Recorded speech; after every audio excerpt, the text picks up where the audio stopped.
किसान भाइयों, ये हैं JS 2117 सोयाबीन, जो कि आज पूरे 90 दिन के स्थिति में है।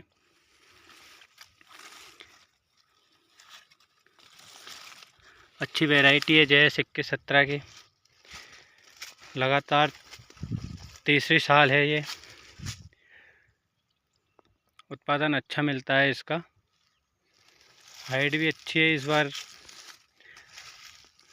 लेकिन जहाँ ज़्यादा डांठ बोई हुई है वहाँ आड़ी भी हो चली है, क्योंकि कहीं हाइट ज़्यादा हो चुकी है।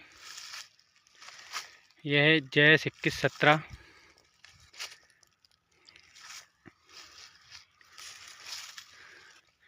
अगर इसमें प्रोक्सर फंगिसाइड का उपयोग करते लास्ट में, तो अभी ये पकती नहीं, लगभग 8 दिन और लेती।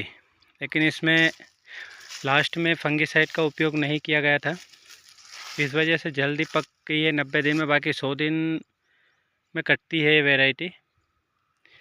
और जगह है जहाँ पे प्रोक्सर फंगिसाइड का उपयोग किया है, वहाँ पे अभी हरी है और वो मोटी पकेगी।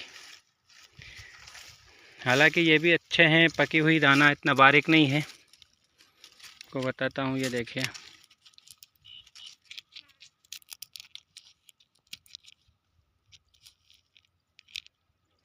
प्रोक्सर फंगिसाइड का बहुत अच्छा रिजल्ट मिलता है लास्ट में, जब करे पे रहती उस समय आप उपयोग करो।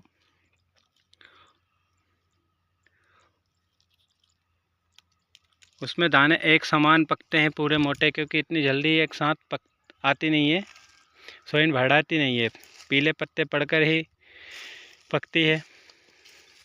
तो लास्ट में फंगिसाइड का उपयोग करना बहुत ज़रूरी है, क्योंकि अब ये 2117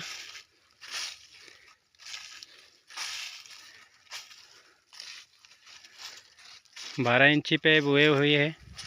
लगभग 16 से 18 इंची गाले पे होना चाहिए और छीदी बोआनी चाहिए।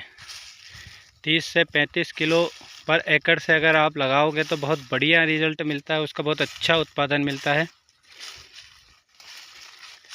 मैं आपको अगले वीडियो में बताऊंगा कि 30-35 किलो वाली सोयाबीन कैसी है। 2172 है, वो भी बहुत बेस्ट है। हाइट भी अच्छी है और आड़ी टेढ़ी कुछ नहीं हुई है। ये 2117 है।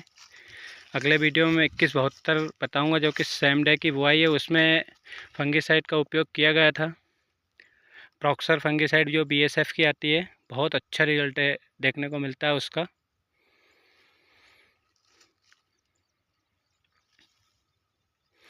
अच्छा उत्पादन मिलेगा, लगभग 7 से 8 से ऊपर ही रहेगी, कटने पर पता चलेगा बाकी।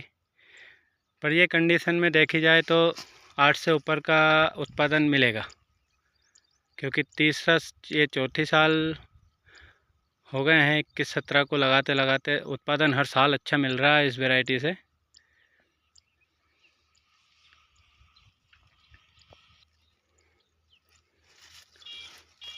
अभी हम यो कांचरी के बेले रह गए हैं कहीं कहीं, उसको उचकवा रहे हैं ताकि अगली बार ये फैले ना ज़्यादा।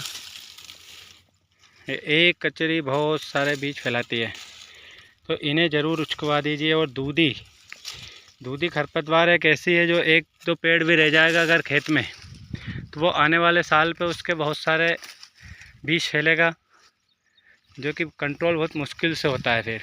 तो इसलिए लास्ट में एक बार ज़रूर खेत में अपने मज़दूरों को घुमाएं, ताकि कांचरी का बेलें हैं, बाकी जो चारे हैं, उसको ख़त्म हो जाएं।